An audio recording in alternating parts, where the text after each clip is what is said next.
Hi friends, welcome to recipes world. നമുക്കിന്ന് potato lollipop ഉണ്ടാക്കിയാലോ.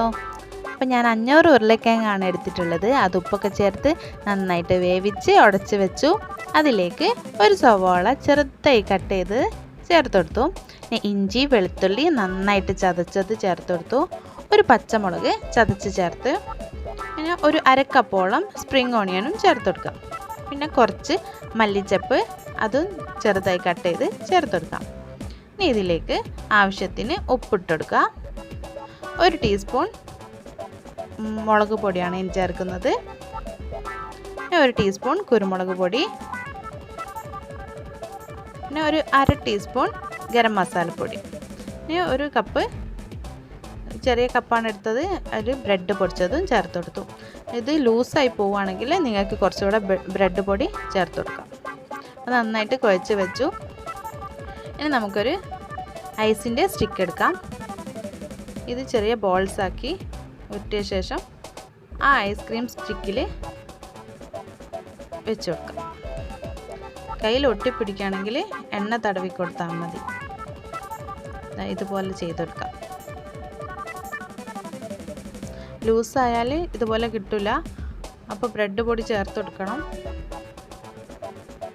നല്ല ടൈറ്റ് ആയാൽ നല്ല പെർഫെക്റ്റ് ആയിട്ട് കിട്ടും. അപ്പോൾ ബാക്കിയൊക്കെ ഇതുപോലെ നമുക്ക് ചെയ്തെടുക്കാം. സ്റ്റിക്ക് ഇല്ലെങ്കിലും കുഴപ്പമില്ല, നമുക്കിത് ഏത് ഷേപ്പിൽ വേണമെങ്കിലും ഉണ്ടാക്കിയെടുക്കാവുന്നതാണ്.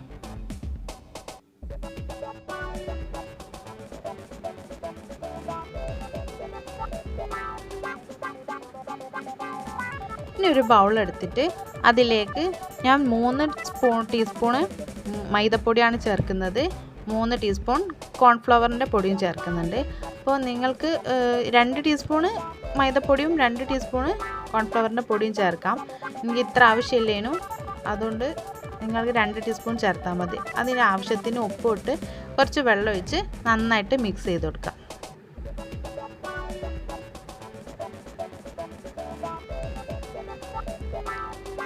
കട്ടയില്ലാതെ നന്നായിട്ട് മിക്സ് ചെയ്യാം. ഇനി ഇതിലേക്ക് ഇങ്ങനെ ഒഴിച്ചു കൊടുക്കാം. ആ മിക്സ് ബാക്കിയുണ്ട്, അതുകൊണ്ട് നിങ്ങൾ 2 സ്പൂൺ മൈദയും 2 സ്പൂൺ കോൺഫ്ലവറിൻ്റെ പൊടി എടുത്താൽ മതി. നമുക്ക് ഈ ബ്രെഡിൻ്റെ പൊടിയിലേക്ക് ഇതിട്ട് കൊടുക്കാം. ഇതുപോലെ റെഡിയാക്കി വെച്ചിട്ടുണ്ട്. നമുക്കിതുപോലെ ബാക്കിയൊക്കെ ചെയ്തെടുക്കാം. അപ്പോൾ ചെയ്തെടുത്തു. ഇനി ഒരു പാൻ അടുപ്പത്ത് വെച്ച് അതിലാവശ്യത്തിന് ഓയിൽ വെച്ചെടുക്കാം. ഓയിൽ നന്നായി ചൂടായി കഴിഞ്ഞാൽ നമുക്ക് ഓരോന്ന് ഇതിലിട്ട് കൊടുക്കാം. ഫ്ലെയിം കുറച്ച് വെക്കുന്നതാണ് നല്ലത്, ഇല്ലെങ്കിൽ പെട്ടെന്ന് കരിഞ്ഞു പോകും.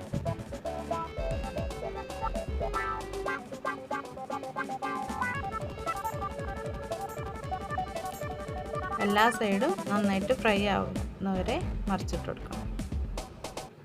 അപ്പോൾ ഒരു സൈഡ് ഫ്രൈ ആയിട്ടുണ്ട്, നമുക്ക് മറിച്ചിടാം.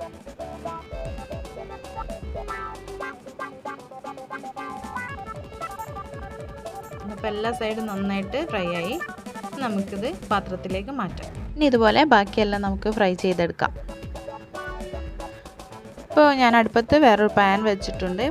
അതിൽ കുറച്ച് ഓയിൽ ഒഴിച്ചു. 1 ടീസ്പൂൺ വെളുത്തുള്ളി ചെറുതായി അരിഞ്ഞ് ചേർത്തു. 1 ടീസ്പൂൺ ഇഞ്ചിയും ചെറുതായി അരിഞ്ഞ് ചേർത്തു. 1 ടീസ്പൂൺ പച്ചമുളക് ചേർത്തെടുത്തു. ഇത് നന്നായി മൂത്ത് വരണം. വെളുത്തുള്ളിയുടെ പച്ചമണമൊക്കെ മാറണം, അതുവരെ ഒന്ന് ഫ്രൈ ചെയ്യാം.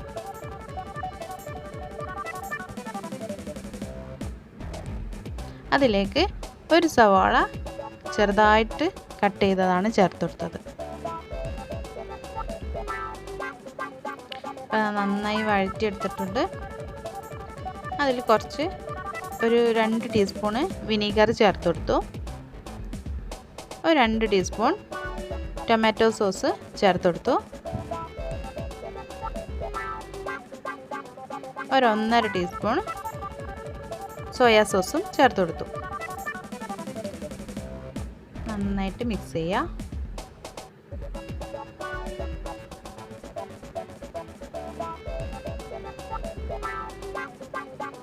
ഇതിലേക്ക് ഒരു 1.5 ടീസ്പൂൺ മുളക് പൊടി ചേർത്ത് കൊടുക്കാം. ആവശ്യത്തിന് ഉപ്പും ചേർത്ത് കൊടുക്കാം. നന്നായിട്ട് വഴറ്റിയെടുക്കാം. ഇപ്പോൾ റെഡി ആയിട്ടുണ്ട്. അതിലേക്ക് കുറച്ച് വെള്ളം ഒഴിച്ചെടുക്കുകയാണ്. ഇത് തിളയ്ക്കുമ്പോഴേക്കും നമുക്ക് ചെറിയ പണി കൂടിയുണ്ട്. ഒരു ബൗൾ എടുത്തിട്ട് അതിലേക്ക് 1 ടീസ്പൂണ് കോൺഫ്ലവർ ഇട്ട് കൊടുക്കാം. കുറച്ച് വെള്ളം ഒഴിച്ച് നന്നായിട്ട് മിക്സ് ചെയ്യാം.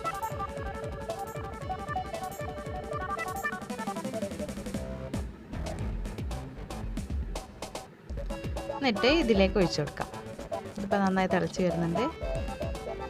അതിലേക്ക് വെച്ച് ഇത് തിക്കാക്കി എടുക്കാം.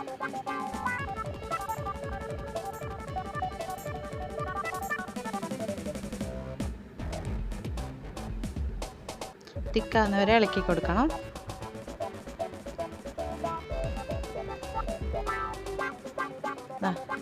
അപ്പോൾ നന്നായി വെന്ത് തിക്കായിട്ടുണ്ട്. നമുക്കിത് സെർവിങ് ബൗളിലേക്ക് മാറ്റാം. അപ്പം നമ്മുടെ പൊട്ടറ്റോ ലോലിപോപ്പ് റെഡി ആയിട്ടുണ്ട്. ഈ സോസ് ഇതിൻ്റെ മുകളിൽ ഇങ്ങനെ പുരട്ടി കൊടുക്കാം.